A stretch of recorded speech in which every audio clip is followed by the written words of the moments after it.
Israel is reportedly trying to prevent a meeting of the UN Security Council today regarding the visit of National Security Minister Itamar Ben-Gvir to the Temple Mount. And with us on it today is former ambassador to the US, Danny Ayalon. Hi, Danny. Good to have you. Good to be with you. Now, the United Nations Security Council will be meeting today in an urgent session to consider Minister Ben-Gvir's visit to the Temple Mount. How much of a problem is this for Israel?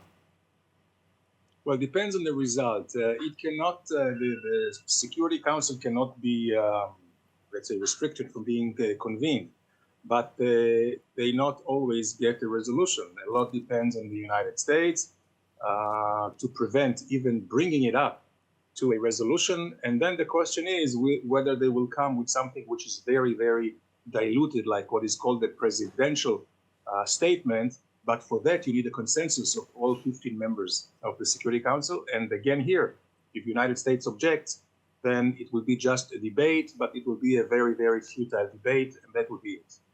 Netanyahu keeps saying Israel will maintain the status quo and there was no violation whatsoever. Why did this become such a big deal? I think because of on the one hand, the anticipation, because of the very, I would say, what is looked upon as provocative statements by the new Israeli government, especially by Itamar Ben-Gvir. And he's like a lightning rod. So for him to do that as a minister, this is something that I think provoked all the criticism.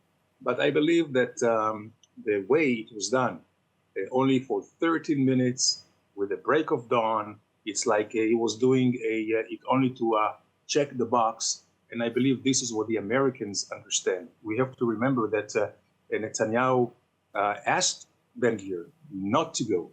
And I'm sure that the Americans understand it. Hence, we see a very, I would say, weak response by the Americans. And I think they will let it go this time. The U.S. was somewhat critical of the Temple Mount visit. In their hints, they may not veto the expected anti-Israel resolution. Is that likely, do you think? Well, first of all, I don't think that they will even bring it up to a resolution. They have the power to just prevent it from coming up to a resolution and leaving it on the level of debate only. Debate without results, as I mentioned, unless they have a unanimity to have some kind of a statement of, regret and maybe even stronger words. I don't think the United States will want to be in a position of isolation in the Security Council at this point. They will not want to cast the veto.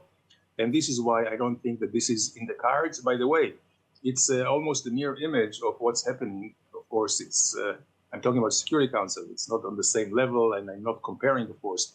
But the Russians are not allowing the Security Council to discuss the Russian war crimes in the Ukraine. So because they have the veto power. So the Americans can do the same. And just following up on that, what does this say about ties between the Biden administration and the new Bibi government? Well, that's a very good point to look at. We have to remember that Biden called to congratulate Bibi last week, and with very warm words. They are very good friends for many decades, 4 decades or so. And Biden himself is a very true friend of the state of Israel and supports it almost unequivocally. He is calling himself publicly a Zionist.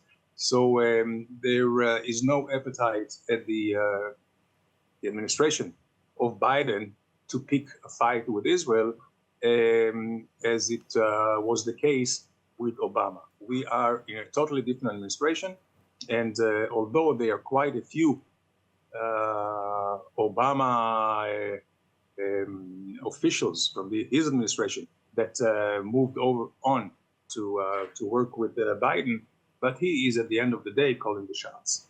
Well, Israel very much wants to promote the Abraham Accords and even eventual relations with Saudi Arabia. How much, Danny, if at all, is this a setback for better relations with the Arab world? So far, I believe no harm has been done. As I mentioned, although it was the Emirates that brought the issue to the Security Council, but they did it on a technical basis because they are the representative of the Arab countries, and they did only on behalf of Jordan and the Palestinians.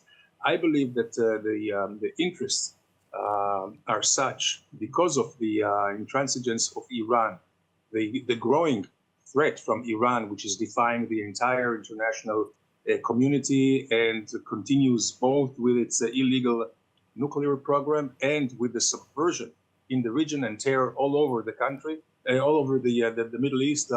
Actually, Saudi Arabia and the Gulf countries are under the most threat from Saudi Arabia. So I believe that the interest will bring these countries together to continue and work and develop even the Abraham Accords. I believe with Saudi Arabia, it's just a matter of time. Right now, the king is still Salman. He's 87 years old. He's the old guard. I don't think anything in the open will happen during his reign, but his son, Mohammed bin Salman, MBS, I believe once he has the reins of power, I think that take no much time for formal relations to develop. But of course, on Israel's part, I believe what we have seen with Itamar Ben-Gvir, if we can lay this to rest and no more what they consider as provocations take place, then I think that there is no danger